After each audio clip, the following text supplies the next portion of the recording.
ka-update ng NMAX B1, yung ABS downgrade. Ito na, yan, nakakabit na yan.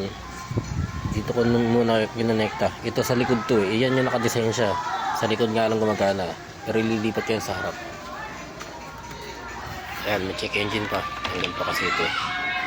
Check engine, error 42. Start ko.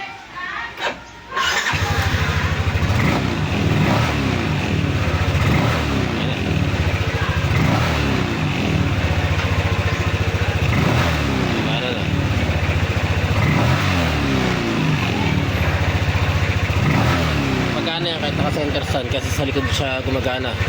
Pero pag after nito ililipat ko ito sa harap, tapos patatakbuhin ko sa labas. Pinakita ko lang kasi mas maganda pa rin sa harap gumagana. Lilipat yan, kaya yan meron pang ayan, ito yung sa harap, yung yellow at saka brown. Ito yung sa likod, yung yellow at saka brown. Ito sa harap, blue saka green. Lilipat ko dyan yan after nito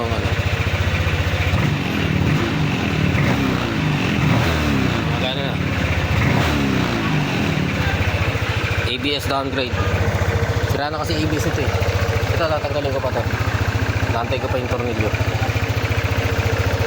kasi kumakatas na sa loob to eh. Hindi mo tinanggal yan, mapupuno yung loob yan. Aagos lang dyan yung fluid yan. Kasi ito may butas sa loob yan. Dito sa may bandang taas yun eh. Sa taas dikita may butas din yan.